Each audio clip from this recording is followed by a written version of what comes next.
பழனி, தமிழர்களின் ஆன்மீக கருவூலம். போகர் சித்தர் தன் தவ வலிமையால் வடித்த அந்த நவபாஷான சிலையின் மர்மங்களை நாம் ஏற்கனவே பார்த்தோம். ஆனால் வருடத்தில் ஒரே ஒரு நாள் லட்சக்கணக்கான மக்கள் பல 100 மைல்கள் கடந்து கால் கடுக்க நடந்து பழனியை நோக்கி ஒரு மகா சமுத்திரம் போல திரண்டு வருகிறார்கள். அது ஏன்? அந்த பங்குனி உத்திரம் திருநாளில் பழனி மலையில் அப்படி என்ன விசித்திரம் நடக்கிறது? கொடுமுடியில் இருந்து எடுக்கப்படும் காவிரி தீர்த்தத்திற்கும் முருகனின் நவபாஷான சிலைக்கும் இடையில் இருக்கும் அந்த இரகசிய அறிவியல் என்ன? பத்திக்கும் அப்பால் அங்கே ஒளிந்திருக்கும் சித்தர்களின் மருத்துவ இரகசியங்கள் என்ன? வெறும் கூட்டம் கூடும் திருவிழாவாக மட்டும் இதை பார்க்காதீர்கள். இதன் பின்னணியில் பிரபஞ்சத்தின் ஒரு பேராற்றல் ஒளிந்திருக்கிறது. அந்த மர்மமான உண்மைகளை தேடி ஒரு பயணத்தை இன்று தொடங்கப் போகிறோம். நீங்கள் பார்த்து கொண்டிருப்பது ராய்ஸ் வித் இஷ். வாருங்கள், பழனி முருகனின் பங்குனி உத்திர ரகசியங்களை பார்ப்போம். கொடுமுடி தீர்த்தம். பழனி முருகனுக்கு ஏன் லட்சக்கணக்கான மக்கள் பல 100 மைல்கள் நடந்து வந்து கொடுமுடி காவிரி தீர்த்தத்தை ஊற்றுகிறார்கள்? மற்ற ஊர்களில் இருக்கும் நீரை விட கொடுமுடி நீருக்கு அப்படி என்ன விசேஷம்? இதன் பின்னால் இருக்கும் அந்த சித்தர் அறிவியல் இதோ. 3 தெய்வங்களின் சங்கமம். கொடுமுடி தலம் என்பது பிரம்மா, விஷ்ணு, சிவன் ஆகிய மூவரும் சுயம்புவாக வீற்றிருக்கும் இடம். இந்த இடத்தின் மண் மற்றும் நீரில் ஒரு தனித்துவமான தெய்வீக ஆற்றல் இருப்பதாக நம்பப்படுகிறது. சித்தர்கள் இந்த இடத்தை ஒரு சக்தி மையமாக பார்த்தார்கள். நவபாஷாணமும் மூலிகை நீரும். போகர் சித்தர் வடித்த அந்த நவபாஷான சிலை என்பது 9 வகையான விஷக்கலவை. அந்த விஷமே மருந்தாக மாறுவது எப்படி? அது குளிர்ச்சியடையும் போதுதான். பழனி முருகன் சிலை மீது கொடுமுடி காவிரி நீரை ஊற்றும்போது அந்த நீருக்கும் நவபாஷாணத்திற்கும் இடையில் ஒரு இரகசிய வேதிவினை நடக்கிறது. கொடுமுடி காவிரி ஆற்றில் பல அபூர்வமான மூலிகைகள் கலந்து வருவதாக சொல்லப்படுகிறது. அந்த மூலிகை நீர் நவபாஷான சிலை மீது பட்டு கீழே வரும்போது அது உலகிலேயே வலிமையான ஒரு மருந்தாக மாறுகிறது. இதனால்தான் ஆயிரக்கணக்கான தீர்த்த காவடிகள் பழனியை நோக்கி படையெடுக்கின்றன. அந்த 24 மணி நேர மர்மம்.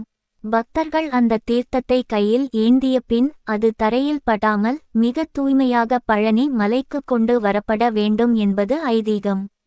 ஏன் தெரியுமா? அந்த நீரின் ஆற்றல் குறையாமல் இருக்க வேண்டும் என்பதே அதன் பின்னால் இருக்கும் உண்மை. கால் கடுக்க நடக்கும் அந்த பக்தர்களின் நம்பிக்கையும் அந்த தீர்த்தத்தின் சக்தியும் இணையும் போதுதான் பங்குனி உத்திரத்தன்று பழனி ஒரு மகா சக்தி பீடமாக மாறுகிறது. பங்குனி உத்திரத்தின் வானியல் இரகசியம். பங்குனி உத்திரம். இது வெறும் ஒரு நாள் அல்ல, பிரபஞ்சத்தின் ஆற்றல் பூமியை நோக்கி பாயும் ஒரு விசேஷமான தருணம். ஏன் பங்குனி மாதத்தில் வரும் அந்த உத்திரம் நட்சத்திரம் இவ்வளவு முக்கியத்துவம் பெறுகிறது? இதோ அதன் பின்னால் இருக்கும் அந்த வானியல் இரகசியம். உத்திரம் நட்சத்திரத்தின் சிறப்பு.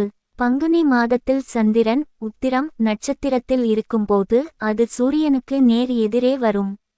அதாவது சூரியனும் சந்திரனும் முழுமையான ஆற்றலுடன் நேர்கோட்டில் சந்திக்கும் பௌர்ணமி தினம் இது. பூமியின் காந்தப்புலம். இந்த குறிப்பிட்ட நாளில் பூமியின் வடக்கு மற்றும் தெற்கு துருவங்களுக்கு இடையே இருக்கும் காந்த அலைகளில் ஒரு பெரிய மாற்றம் ஏற்படுகிறது. இந்த மாற்றமானது மனிதர்களின் உடலில் உள்ள சக்கரங்களை தூண்டும் வல்லமை கொண்டது என்று சித்தர்கள் கண்டறிந்தார்கள். பழனி மலை என்பது ஒரு மிகப்பெரிய இயற்கை அலைவாங்கி போல செயல்படுகிறது.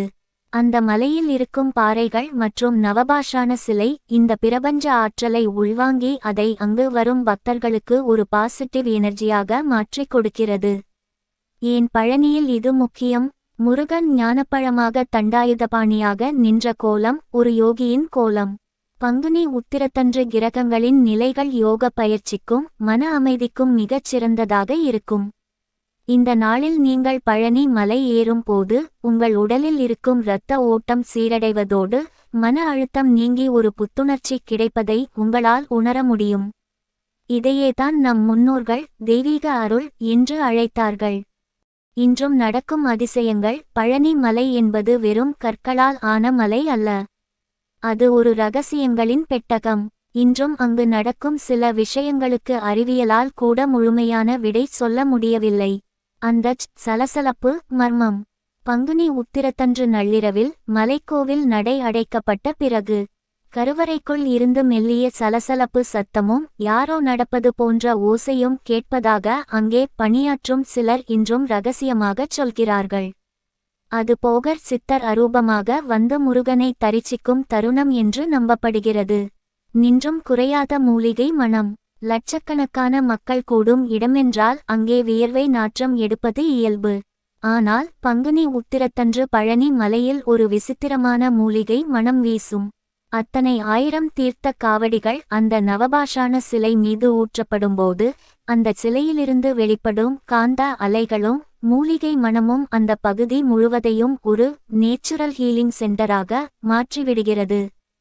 தீராத நோய்களை தீர்க்கும் அந்த அதிசய பிரசாதம். பங்குனி உத்திரத்தன்று அபிஷேகம் செய்யப்பட்ட அந்த தீர்த்தமும் பஞ்சாமிர்தமும் பல வருடங்கள் ஆனாலும் கெட்டுப்போகாது. அந்த தீர்த்தத்தை அருந்திய எத்தனையோ பேருக்கு தீராத நோய்கள் தீர்ந்ததாக இன்றும் சாட்சிகள் இருக்கிறார்கள். சித்தர்களின் காவடி. பங்குனி உத்திர கூட்டத்தில் மிக வேகமாக மலையேறும் சில முதியவர்களை நீங்கள் கவனிக்கலாம். அவர்கள் கண் இமைக்கும் நேரத்தில் கூட்டத்தை கடந்து மறைந்துவிடுவார்கள். சித்தர்கள் இன்றும் மனித உருவில் காவடி எடுத்து வந்து முருகனை தரிசிக்கிறார்கள் என்பதற்கு இதுவே சாட்சியாக சொல்லப்படுகிறது. பழனி. இது வெறும் ஒரு ஆன்மீக தலம் மட்டுமல்ல, இது சித்தர்கள் நமக்காக விட்டுச் சென்ற ஒரு மகா அறிவியல் ஆய்வகம். பங்குனி உத்திரத்தன்று லட்சக்கணக்கான மக்கள் காவடி ஏந்தி வருவதன் பின்னால் இத்தனை ரகசியங்கள் ஒளிந்திருக்கும் என்று நீங்கள் நினைத்ததுண்டா? நவபாஷான சிலையின் மருத்துவ ஆற்றல், கொடுமுடி தீர்த்தத்தின் வேதியியல் மாற்றம் மற்றும் கிரகங்கள் வரிசை மாறும் அந்த வானியல் அதிசயம். இவை அனைத்தும் இணைந்ததுதான் பழனி முருகனின் அந்த பேரருள். நண்பர்களே, நம் முன்னோர்கள் எதையும் காரணமில்லாமல் செய்யவில்லை. ஒவ்வொரு சடங்கிற்கு பின்னாலும் ஒரு வாழ்வியல் ரகசியம் இருக்கிறது. அதை தேடி புரிந்துகொள்வதுதான் நம் கடமை. இந்த முறை நீங்கள் பழனி செல்லும்போது வெறும் பக்தராக மட்டும் போகாதீர்கள். ஒரு தேடலோடு செல்லுங்கள். அங்கே நீங்கள் காணும் அந்த விசித்திரமான மூலிகை மணமும் அந்த மலைக்காற்றும் உங்கள் உடலில் ஏற்படுத்தும் மாற்றத்தை உணருங்கள். இந்த பங்குனி உத்திரம் உங்கள் வாழ்வில் ஒரு பெரிய நேர்மறை மாற்றத்தை கொண்டுவரட்டும். இந்த தகவல்கள் உங்களுக்கு பிடித்திருந்தால் மறக்காமல் ராய்ஸ் வித் சேனலை சப்ஸ்கிரைப் செய்து உங்கள் நண்பர்களுக்கும் இந்த பகிருங்கள். உங்களுடைய பழனி அனுபவங்கள் அல்லது மர்மமான